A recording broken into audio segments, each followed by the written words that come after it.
நண்பர்கள் என் வீடியோவை முழுமையாக பாருங்கள், கடைசி வரை பாருங்கள். ஏன்னா கடைசியில் தான் நமக்கு தேவையாக சொல்ல வர பாயிண்ட்டை கடைசியில் தான் சரியாக சொல்ல முடியும். அதனால் தொடர்ந்து பாருங்கள். ஒரே வீடியோவில் வந்து நான் எல்லா விஷயத்தையும் சொல்ல முடியாது.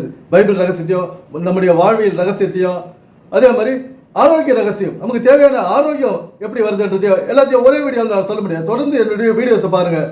கிறிஸ்துமஸ் விழாவையொட்டி நாகை மாவட்டம் வேளாங்கண்ணி மாதா பேராலயம் வண்ண விளக்குகளால் அலங்கரிக்கப்பட்டு விழாக்கோலம் பூண்டிருந்தது. இதனைத் தொடர்ந்து நள்ளிரவு சேவியர் திறந்தவெளி கலையரங்கில் சிறப்பு திருப்பலி நடைபெற்றது.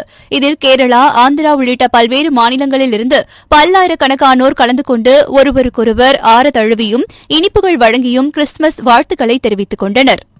வேளாங்கண்ணி புனித ஆரோக்கிய எண்ணெய் திருத்தல பேராலயத்திலே கிறிஸ்துமஸ் பெருவிழாவானது மிக விமரிசையாக நடந்து முடிந்திருக்கிறது. இரவு 11:30 மணியளவிலே இந்த சிறப்பு கூட்டு பாடல் திருப்பலியானது நடைபெற்றது. இந்த திருப்பலியானது பேராலயத்தினுடைய அதிபர் தந்தை பேரூர் தந்தை ஸ்ரீ இருதிராஜ் அடிகளார் அவர்கள் தலைமையிலே குருக்கள் அனைவரும் இணைந்து திருப்பலி நிறைவேற்றினார்கள். இந்த திருப்பலியிலே பாலன் இயேசு இந்த உலகத்திலே மனிதனாக பிறந்ததை குறித்து காட்டும் விதமாக சேவியர் வளாகத்தில் அமைக்கப்பட்ட அரங்கிலே குடில் அமைக்கப்பட்டது.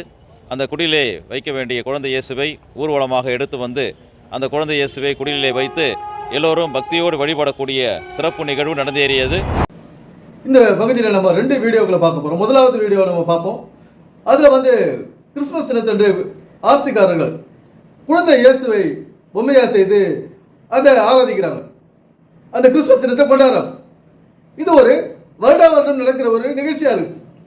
வருடத்துக்கு ஒரு முறை வருகிற ஒரு கிறிஸ்துமஸ்.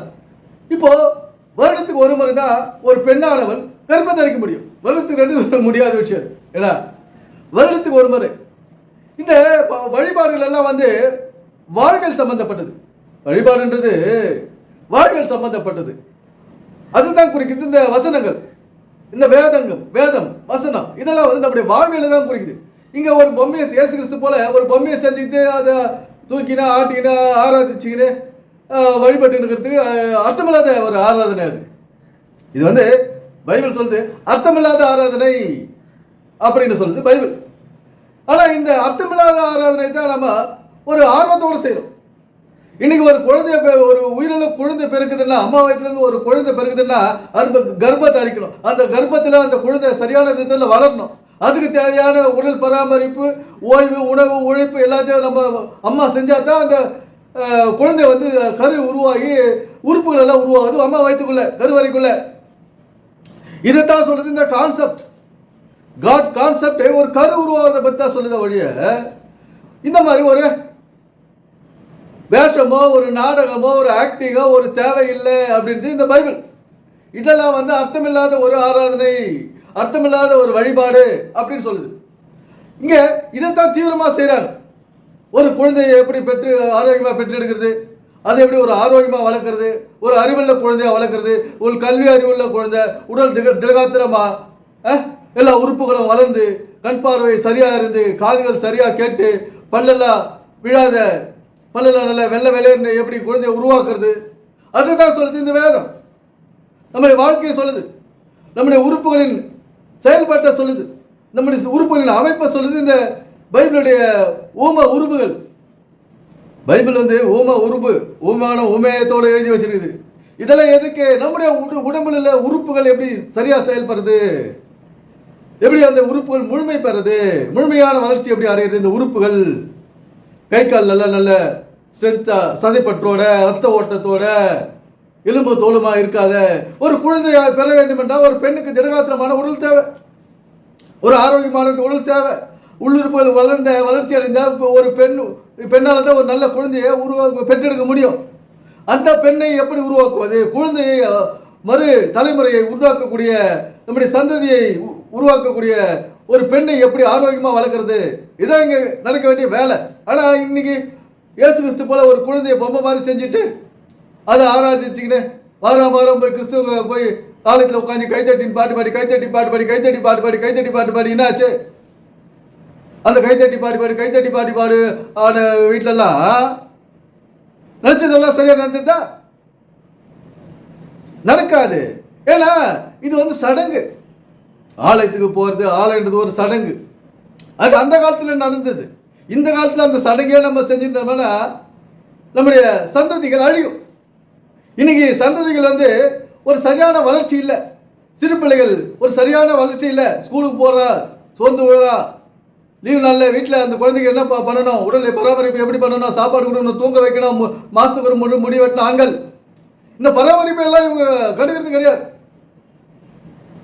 ஒரு குழந்தை எப்படி வருங்காலத்துக்கு ஏற்றதா நம்ம மாற்றணும், வளர்ச்சி உருவாக்கணும் அப்படின்றதெல்லாம் இவங்க மைண்டில் உதிக்கிறதே கிடையாது.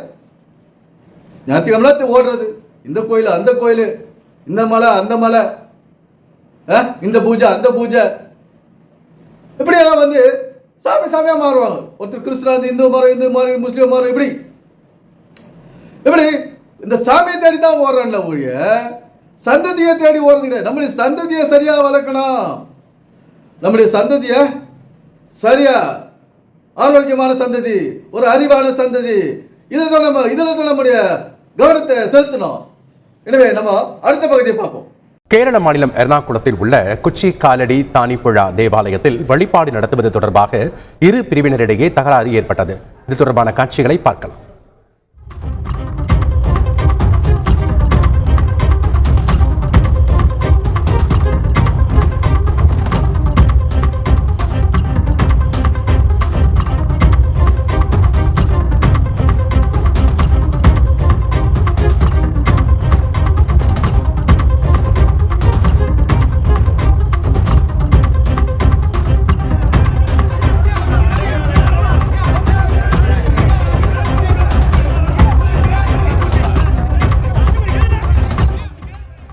கூடுதல் தகவலை செய்தியாளர் சிவசபாபதி வழங்க கேட்கலாம். வணக்கம் சிவசபாபதி, இந்த தகராறுக்கு என்ன காரணம் சொல்லப்படுகிறது?